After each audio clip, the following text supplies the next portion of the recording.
Culturalmente, si nos remontamos siglos atrás, el hombre iba a casar, la mujer se quedaba en casa. Es decir, la maternidad pues es un rol hermoso que se nos ha dado a las mujeres, pero sin embargo creo que hoy en día, y con estos adelantos, porque sí han habido personas que sean mujeres, mejor dicho, que han luchado porque podamos ir a trabajar, que podamos también pues tener igual oportunidades. Es una decisión quedarse en casa o ir a trabajar. Hoy en día, no es algo que no te lo permitan. Pero el machismo, por ejemplo, en nuestra sociedad, y si quiere me lo define para que lo entendamos, en Latinoamérica está muy fuerte todavía. Bueno, Sí, licenciado. pero ¿habremos aprendido a ser machistas? Porque las mujeres han aprendido a ser feministas, ¿verdad? Y desde el punto de vista de su liberación, entendiéndola así. O sea, yo me siento atrapada en mi desarrollo cognitivo, no porque soy capaz, y por cierto también es capaz de pegarle a algún hombre más de alguna vez, sí, no necesariamente es asunto de fortaleza física. Ahora bien, aprendimos a ser machistas y culturalmente venimos arrastrando estos patrones culturales, porque todavía, quizás menos de 50 años todavía, ¿verdad? Se induce al matrimonio, al acompañamiento, a tener hijos, ¿verdad? A lo mejor todavía tenemos arrastrando ahí un patrón cultural aprendido. Desaprenderlo, pero lleva su tiempo. El asunto es, si en El Salvador todavía tenemos un machismo tan mal deformado que el hombre está poniendo las reglas del juego en el hogar. Si es así, todavía tenemos un atraso bastante fuerte. Y yo creo sólido. que es así. ¿Usted qué opina? Bueno, yo estoy de acuerdo con que hay que preguntarse si esto ha sido aprendido. Yo, por ejemplo, que soy un hombre que con 70 años, yo aprendí a esa situación de machismo. Pues, fue mi bisabuelo, mi abuelo y mi padre.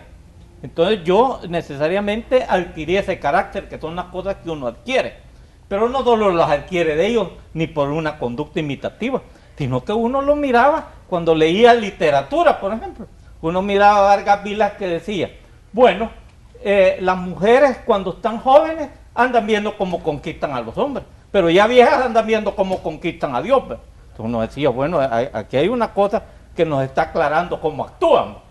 Pero cuando uno lee el Código Civil, todavía me quedé más extrañado. Pues. No, eso es una cosa. En el Código Civil había un artículo 183 que nosotros lo teníamos que aprender de memoria, que decía, la mujer tiene obligación de seguir a su marido a donde él vaya.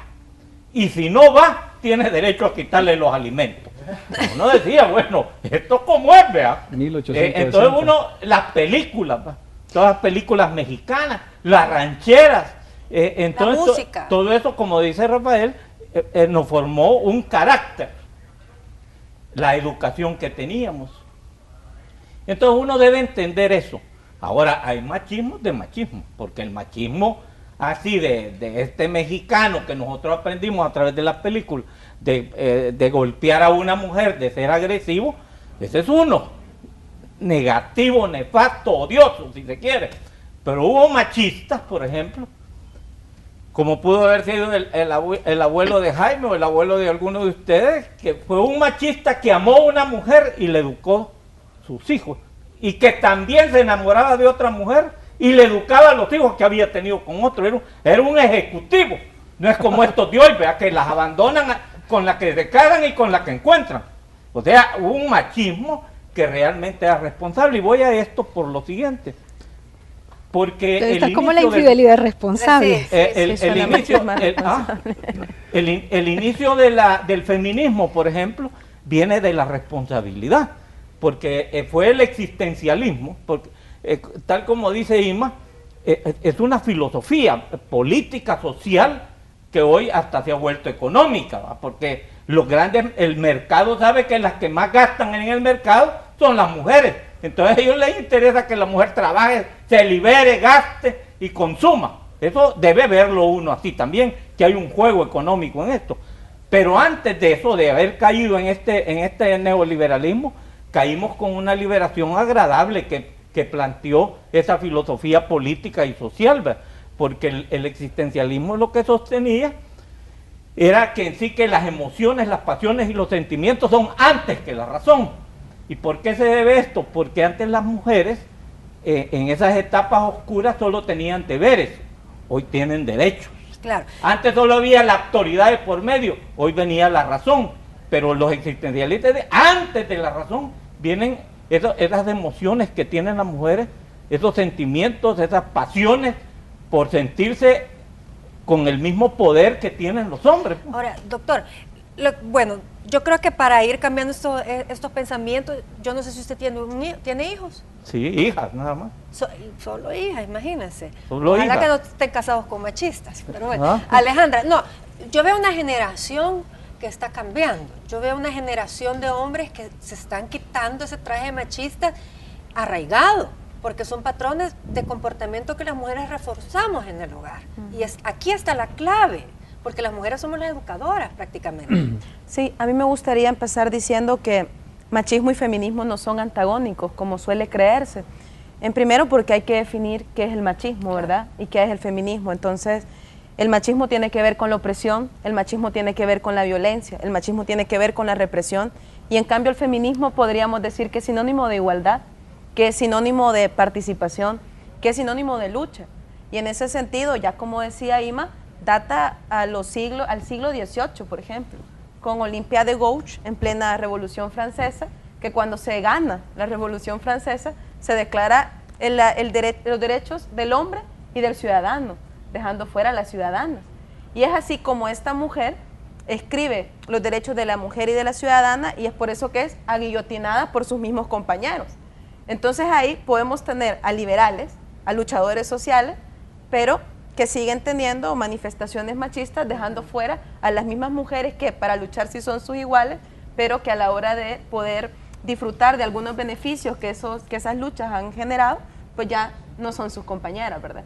Y creo que también, respecto a lo que decía el doctor, ¿verdad?, en cuanto a las manifestaciones o interpretaciones bíblicas que se pueden hacer, creo que la Biblia hay que entenderla como lo que es, un libro que se escribe entre el año 1000 y el año 1005 y que responde a una historia particular de un pueblo particular y que fue escrita en su mayoría por hombres.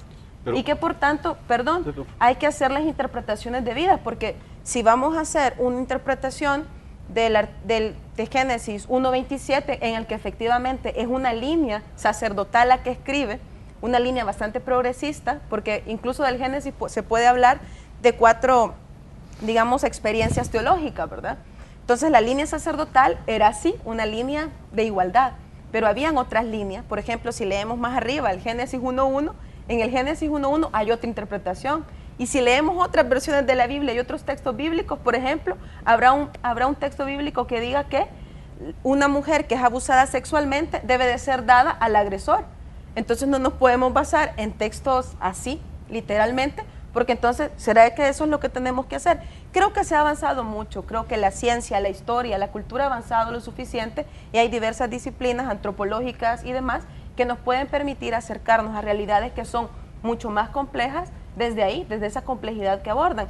Ya en la década de los años 20, una antropóloga llamada Margaret Mead hizo un análisis, que seguramente el doctor lo conoce, sobre los roles de género y los estereotipos de género en comunidades africanas. Porque ella dice, bueno, ¿y será que estos son los roles que hay que jugar o será que es distinto? Entonces se va y encuentra que habían hombres que estaban dedicados a las tareas domésticas y que las mujeres estaban dedicadas a las tareas de casa, a las tareas de agricultura y demás. Entonces eso le sirvió a ella en la década de los años 20 para poder determinar efectivamente los roles son construidos y los construye una sociedad, los aprendemos en la sociedad. Bueno, pero afortunadamente no es una votación y si fuera estaríamos empatados.